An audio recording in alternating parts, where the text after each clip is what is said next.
สมาชิกครัวชั้นสูงรู้จักกันไหมคะว่านี่คืออะไรเขาเรียกว่ามะรุมค่ะมะรุม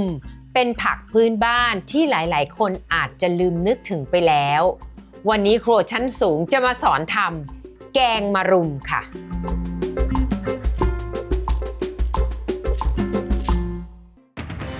การอยู่ที่สูงไม่ใช่เรื่องง่ายเพราะยิ่งอยู่คอนโดสูงๆก็ยิ่งห่างไกลจากอาหารวันนี้ป้าป้อมจะมาทำให้เห็นว่าครัวเล็กๆในคอนโดก็ทำอาหารดีๆได้ใช้งบไม่สูงและทำให้ชีวิตบนที่สูงขึ้นได้อีกขึ้นไปค่ะขึ้นไปครัวชั้นสูงกัน High Zone Kitchen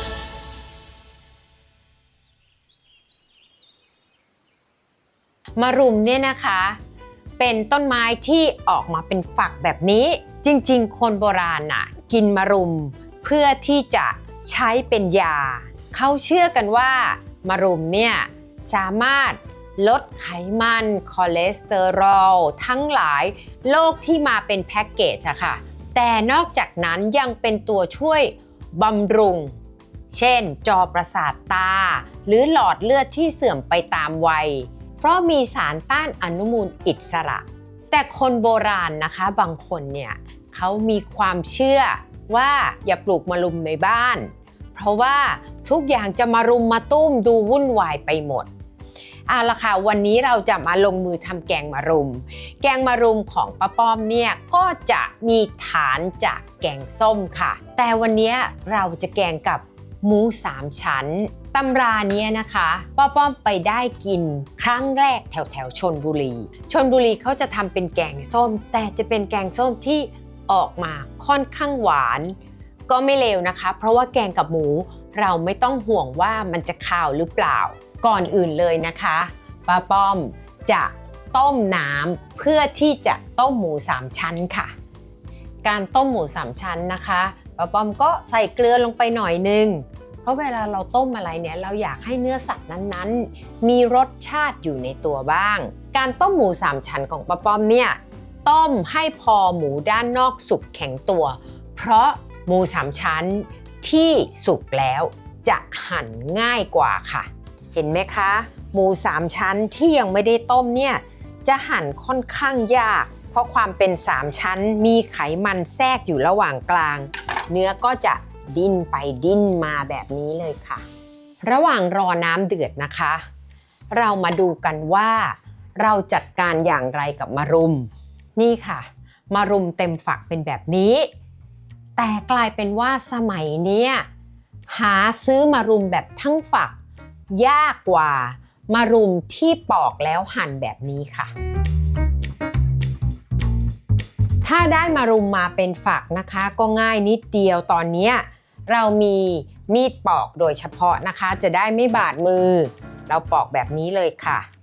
รูดไปนะคะไม่ต้องหมดเกลี้ยงก็ได้เพราะว่าอย่างน้อยเนี่ยกากด้านนอกเราจะกินไม่ได้อยู่ดีล่ะค่ะเรารูดพอให้มันแบบว่าเหลือเขียวๆบ้างขาวๆบ้างแบบนี้นะคะนี่ค่ะเราปอกแค่ประมาณนี้ก็พอค่ะตอนนี้นะคะน้ำเริ่มเดือดแล้วนี่เราก็เอาหมู3ชั้นที่เตรียมไว้ใส่ลงไปค่ะระหว่างรอหมูสุกนะคะพวกทีมงานป้าป้อมเนี่ยอยากกินแกงมะรุมกันใช่ไหมคะไปเลยค่ะเดี๋ยวป้าป้อมจะยกมะรุมไปให้เป็นรางวัลนั่งปอกไปส่วนป้าป้อมจะเตรียมเครื่องแกงค่ะมาแล้วเด็กๆมาเอาไปตอนนี้นะคะเราจะมาเตรียมเครื่องแกงกันเครื่องแกงเนี่ยพื้นฐานก็คือแกงส้มจำได้ไหมถ้าเป็นสมาชิกอย่างเหนียวแน่นของครัวชั้นสูงจะรู้ว่าตั้งแต่ EP ที่2ป้าป้อมเคยทำแกงส้มดอกแครไปแล้วแต่สำหรับแกงมะรุมวันนี้นะคะก็จะมีความต่างเล็กๆน้อยๆกับแกงส้มดอกแครเนื่องจากเราใช้หมู3ชั้นแล้วจะใช้กลิ่นรสที่ค่อนข้างหวานกว่าแกงส้มปกติป้าป้อมจะไม่ใส่เนื้อปลาและการปรุงรสต่างกันค่ะอย่างแรกนะคะหอมแดงค่ะป้าป้อมกะแกงเลี้ยงหม้อใหญ่ป้าป้อมเลยใช้คูณ2เป็นถ้วยครึ่งค่ะ จากนั้นป้าป้อมจะใช้กระเทียมไทยใช้แค่เศษ1/4 ถ้วยค่ะกระชายเราใช้แต่ดอกไม่ใช้ตรงรากมันนะคะป้าป้อมใช้เท่ากับกระเทียมต่อไปก็คือข่าป้าป้อมใช้สักประมาณ 4-5 แว่นก็พอค่ะเพราะป้าป้อมต้องการเพียง1 ช้อนชาหรือ2 ช้อนชาสำหรับส่วนใหญ่นะคะสำหรับพริกชี้ฟ้าแห้งนะคะใน1 ส่วนป้าป้อมใช้พริกชี้ฟ้าแห้ง15 เม็ดค่ะตัดให้เล็กลงนะคะถ้าใครชอบเผ็ดมากขึ้นนะคะให้ใส่พริกขี้หนูแห้งลงไปด้วยหรือพริกชี้ฟ้าแดงหรือพริกจินดาสีแดงอันนี้ล่ะค่ะเผ็ดจริงจังมากใส่เข้าไปได้เลยเอาล่ะให้มันรู้กันไปเผ็ดไม่เผ็ดวันเนี้ยและอย่างสุดท้ายก็คือกะปิค่ะป้าป้อมใส่กะปิไปเต็ม1 ช้อนโต๊ะค่ะเครื่องแกงมะรุมของป้าป้อมมีแค่นี้เองค่ะตอนนี้ป้าป้อมว่าหมู3 ชั้นของป้าป้อมพอจะสุกแล้วป้าป้อมไม่ต้องห่วงข้างในมากพอมันพอจะสุกแล้วเนี่ยเราจะเอาขึ้นมาเตรียมหั่นในขั้นแรกนี้ป้าป้อมจะใช้น้ำต้มหมูไม่มากนักค่ะเพราะว่าเราจะต้มเครื่องแกงที่เตรียมไว้ในนี้ลงไปด้วยกันทั้งหมดในหม้อใบนี้เราจะปั่นทุกอย่างในนี้ดังนั้นถ้าเราใส่น้ำเยอะไปเนี่ยมันจะกระเด็นนะคะดังนั้นเบาๆค่ะถ้าเราเห็นว่าของเหลวน้อยเกินไปเราก็เติมน้ำต้มหมูลงไปได้อีกค่ะให้แค่พอคลุกคลิกนะคะเราจะต้มจนกระทั่งเครื่องแกงสุกหมดเลยค่ะยังไม่ทันไรเลยแค่โดนความร้อนกลิ่นก็หอมมากแล้วค่ะตอนนี้ระหว่างรอให้เครื่องแกงสุกนี่เลยค่ะเรามาจัดการกับหมู3 ชั้นของเราหมู3 ชั้นนะคะป้อมได้ศึกษาจากคนขายหมูมาเขาบอกว่าหมูที่หนังไม่เหนียวมากแล้วหนังไม่หนาเกินไปกำลังดีคือหนังหมูที่อยู่ตรงท้องใกล้ๆราวนมของหมูค่ะอันเนี้ยป้อมลองใช้มาก็ไม่เคยผิดหวังเลยนะคะคราวนี้ก็เลยอยากจะมาถามความสมัครใจว่าทุกคนชอบกินหนังหมูกันหรือเปล่ามันจะเป็นตัวเลือกว่าจะเก็บหนังหมูไว้หรือตัดหนังหมูทิ้งค่ะแต่ป้อมว่าป้อมชอบนะเวลาเคี้ยวมันหนึบเด้งดีเก็บไว้เถอะป้อมไม่ได้ต้องการสุกนะป้อมแค่ต้องการให้เขาอยู่ทรงพอหั่นได้หั่นออกเป็นชิ้นตามต้องการเลยนะคะหนาบางอย่างไรแต่เตือนซะก่อนนะคะว่าถ้าหนาเกินไปหมูจะนิ่มช้าค่ะป้อมใช้ความหนาประมาณนี้ประมาณ1 เซนก็พอแล้วส่วนความกว้างก็แล้วแต่หน้าหมูเลยค่ะว่าหมูชิ้นนั้นมีหน้ากว้างขนาดไหนตอนนี้นะคะเราหั่นหมูเสร็จแล้วเตรียมมารุมเรียบร้อยแล้วเครื่องแกงเราสุกแล้วตามฉบับครัวชั้นสูงเลยค่ะป้อมใช้เครื่องทุ่นแรงใส่ลงไปในหม้อได้เลยค่ะ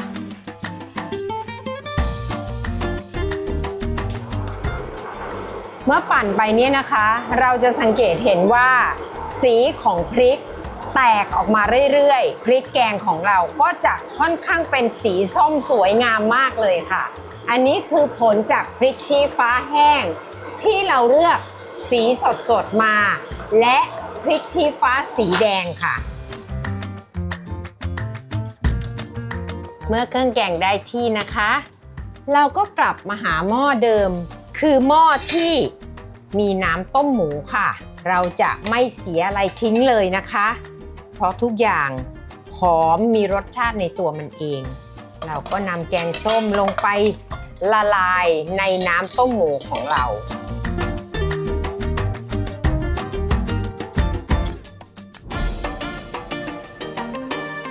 เมื่อผสมเครื่องแกงส้มที่ปั่นแล้วลงไปในน้ำต้มหมูนะคะเร่งไฟให้เขาเดือดค่ะจำได้ไหมคะว่าความเค็ม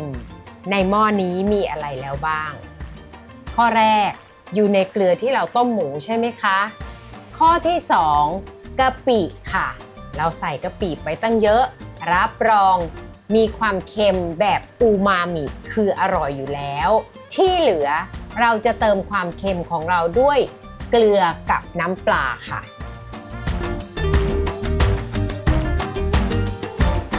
เมื่อน้ำแกงเริ่มเดือดนะคะเราก็พร้อมที่จะใส่หมูสามชั้นหั่นลงไปเลยค่ะตอนนี้นะคะเราจะเริ่มปรุงรสและเราจะเคี่ยวน้ำแกงกับหมูสามชั้นไปด้วยกันเพื่อให้หมูนิ่มขึ้นหมูนี่ไม่ใช่เนื้อสัตว์ที่เหนียวมากนะคะแล้วแต่ใครชอบพอเคี้ยวได้หรือนุ่มพอประมาณสำหรับวันนี้เหมือนที่ป้าป้อมว่าแหละค่ะแกงมะรุมของป้าป้อมเป็นฐานของแกงส้มซึ่งรสจะออกหวานกว่าปกติดังนั้นเราจะเริ่มด้วยเค็มก่อนเค็มที่เรามีอยู่แล้วคือเกลือที่เราต้มหมูกะปิที่เราใส่ในเครื่องแกงดังนั้นเราควรจะชิมดูก่อนว่าตอนนี้เค็มของเรามีมากน้อยแค่ไหนป้าป้อมได้รสที่อร่อยเล็กน้อยแต่เค็มไม่พอดังนั้นสิ่งแรกที่ป้าป้อมจะใส่ลงไปก็คือน้ำปลาค่ะจำได้ไหมคะป้าป้อมมักจะบอกเสมอว่าเราจะต้องใส่น้ำปลาตอนที่แกงเดือดเห็นไหมคะเริ่มมีพรายเดือดแล้วพร้อมที่จะใส่น้ำปลาค่ะป้าป้อมใส่น้ำปลาไปแค่นี้ก่อนความเค็มต่อจากนี้จะใช้เกลือค่ะป้าป้อมจะปรุงเกลือและน้ำปลาให้ความเค็มแก่ไว้ก่อน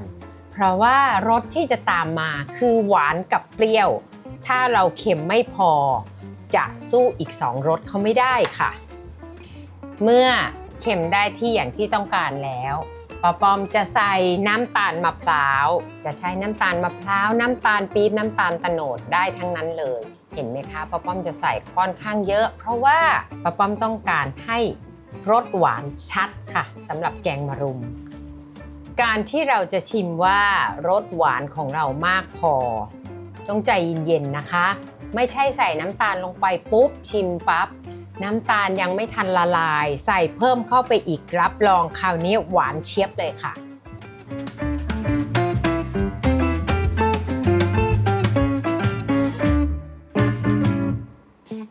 ใส่เค็มแล้วใส่หวานแล้วลองมาชิมกันดูค่ะ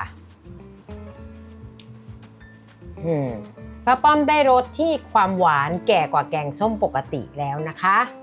คราวนี้เราจะมาปรุงด้วยน้ำมะขามกันค่ะสมัยนี้นะคะอยู่คอนโดอยู่บ้านเล็กๆเวลาน้อยไม่ต้องคั้นน้ำมะขามเองแล้วค่ะเลือกใช้น้ำมะขามที่เขาคั้นเรียบร้อยสำเร็จรูปความเปรี้ยวคงที่ด้วยค่ะอันนี้ป้าป้อมจะใส่ลงไปแล้วนะ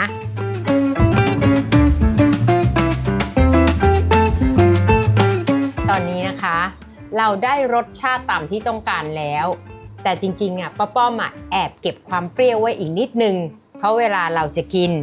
เราค่อยเติมมะนาวสดลงไปค่ะถ้ามะนาวสดเติมลงไปตอนนี้มะนาวจะตายกินเท่าไหร่ก็ไม่เปรี้ยวค่ะเราไปทีหลังนะคะเมื่อถึงขั้นตอนนี้แล้วเราเคี่ยวจนหมูได้ความนุ่มที่เราต้องการถ้าเราแกงหม้อใหญ่แบบเนี้ย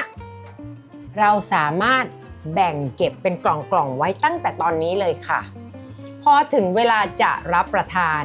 เราค่อยเอามาอุ่นและใส่ผักที่เราต้องการวันนี้เราใช้มะรุมเดี๋ยวเราค่อยต้มตามตอนนี้ป้าป้อมขอเคี่ยวหมูก่อนนะคะ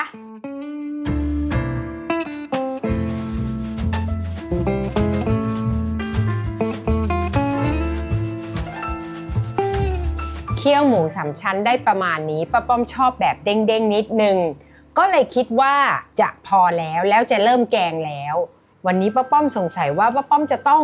แกงทีเดียวหมดเพราะมีคนนั่งน้ำลายหกเต็มไปหมดเลยค่ะ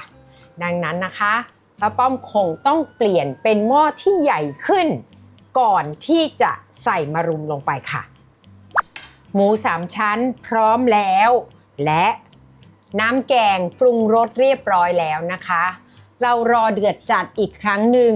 คราวนี้ล่ะค่ะเราจะใส่มะรุมลงไป ที่ใส่มะรุมลงไปหลังสุดก็เพราะว่ามะรุมเป็นผักที่สุกค่อนข้างง่ายทีเดียวค่ะ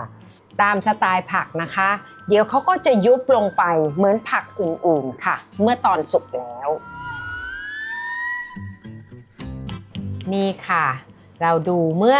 มะรุมสุกนิ่มแบบนี้นะคะเราก็ชิมรสเป็นครั้งสุดท้ายเอาให้แน่ใจว่าเปรี้ยวเค็มหวานตามต้องการไหม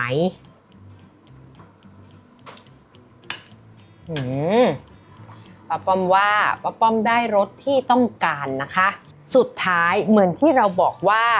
แกงส้มอย่างน้อยก็ต้องมีความส้มมีความอมเปรี้ยวใช่ไหมคะป้าป้อมจะจบด้วยมะนาวค่ะเราจะปิดไฟหม้อแกงก่อน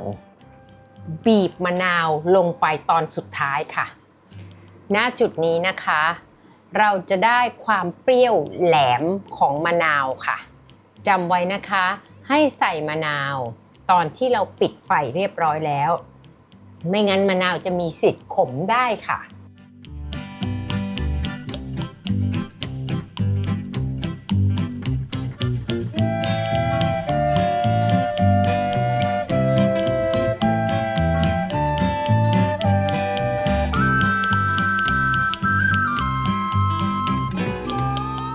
ถึงเวลาที่ป้าป้อมรอแล้วนั่นก็คือเราจะชิมแกงมะรุมด้วยกันที่วันนี้ป้าป้อมต้องชิมให้ดูเพราะว่า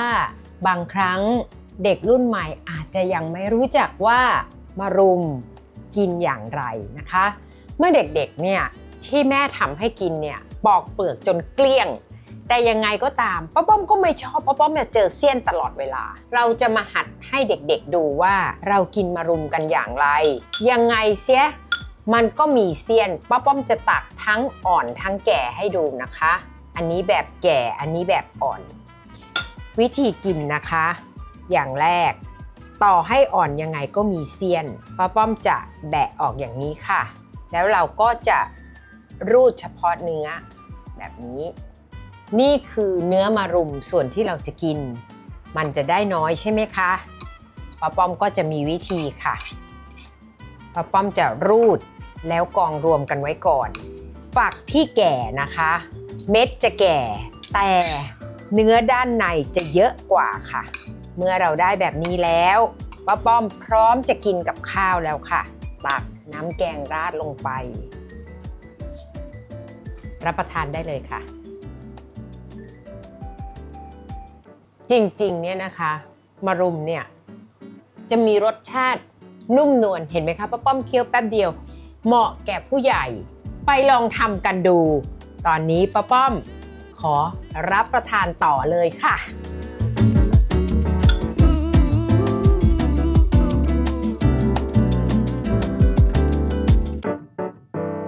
เก็บครัวเสร็จแล้วก็มากดกระดิ่งกด Subscribe ไว้นะคะเพราะว่าครัวชั้นสูงยังมีอีกหลายเมนูจะได้ไม่พลาดกันค่ะ